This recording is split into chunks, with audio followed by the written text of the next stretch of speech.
Bonjour Sénégal, je salue aussi les téléspectateurs qui nous regardent. Voilà, le syndicat, je pense qu'il vient à son heure parce que dans la filière pêche, on a des multitudes d'associations. On s'est rendu compte que les problèmes demeurent et le syndicat est mieux structuré pour adresser les problèmes. Donc, on a fédéré tout le monde, hein, toute cette côte qui fait les 718 kilomètres et les 23 départements. Et l'engouement que les acteurs ont montré face à la naissance de ce syndicat nous réconforte dans notre initiative. Donc pour les accords de pêche, en fait, je vais rectifier un peu. Les autorités n'ont pas suspendu. C'est des accords qui couraient depuis 2019 et Expiré. oui, qui ont expiré ce 17 novembre à minuit. Mais l'Union européenne a coupé l'herbe sous les pieds au gouvernement en faisant une annonce au niveau des médias.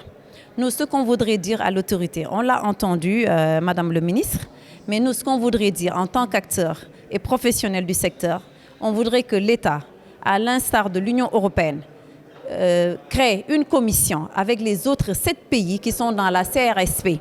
La CRSP, c'est la Commission sous-régionale des pêches, qui regroupe les 2 Guinées, le Sénégal, la Mauritanie, le Cap-Vert et la Sierra Leone. Parce que si nos accords ont expiré avec l'Union européenne ici, ça n'empêche pas les Européens d'aller pêcher dans ces autres pays qui sont avec nous dans la Commission sous-régionale des pêches.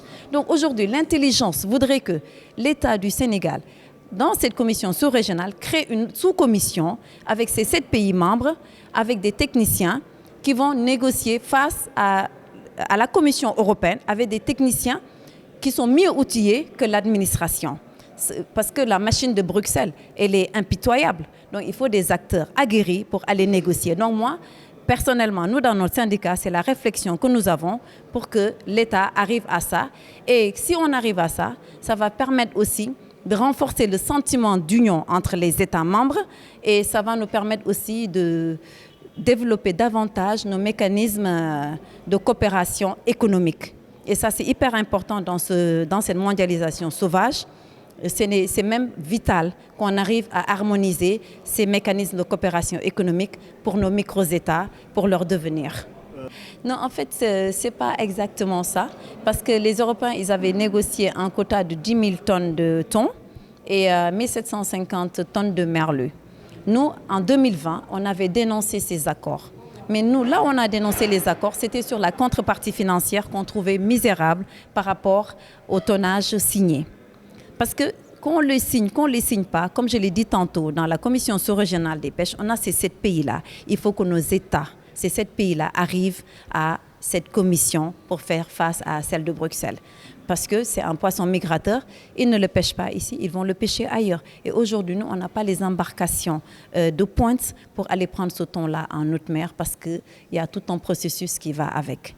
Donc si les accords-là n'ont pas été renouvelés, en attendant qu'ils soient renouvelés, c'est bien d'aller discuter sur des bases égalitaires et que aussi, si à terme, les Sénégal ne voudraient pas du tout les renouveler, il faut qu'on pense à faire des installations terrestres de conserverie de poissons et créer une flotte semi-industrielle gérée par des nationaux et créer des champions nationaux pour aller pêcher ce thon et le travailler. Autrement, on va au casse-pipe, c'est une ressource qui va nous échapper et que les Européens ils l'ont récupéré cyniquement ailleurs. Et c'est ça comme ça qu'il faut comprendre. Oui, ça c'est vrai. Et ça aussi, vous savez, quand les bateaux arrivent ici, ils viennent de la Chine, parce que ces bateaux étrangers dont on parle, parce que l'Union européenne, elle gère ses bateaux. Hein.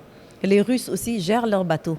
Parce que quand on parle de pêche, les gens pensent qu'il n'y a que l'Union européenne qui est là. On a les Russes en haute mer, on a les Chinois, mais les Chinois viennent sous l'égide de Sénégal. En fait, les cartes ont été invalidées par un directeur des industries et des transformations de la pêche en 2016. Et pour ça aussi, on avait fait beaucoup de démarches pour être rétablis dans nos droits. Parce qu'un décret ne peut pas être annulé par une note circulaire. On l'avait dénoncé à l'époque, mais on n'a pas eu gain de cause.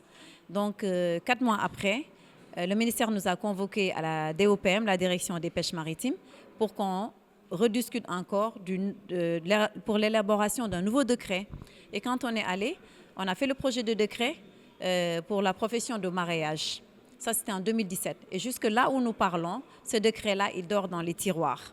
On a eu à être reçu par Mme Aminata Mbengue Ndiaye, qui voulait qu'on ramène le décret au niveau du ministère parce qu'il n'était pas encore... En tant que ministre de la Pêche à l'époque, Elle était très ouverte. Elle voulait que le décret soit ramené au ministère pour que les acteurs viennent, qu'on en rediscute.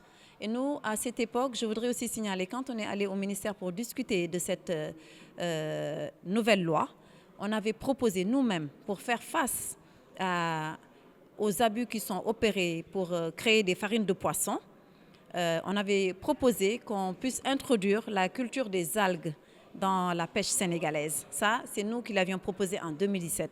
Et jusqu'à présent aussi, ce projet-là, il dort.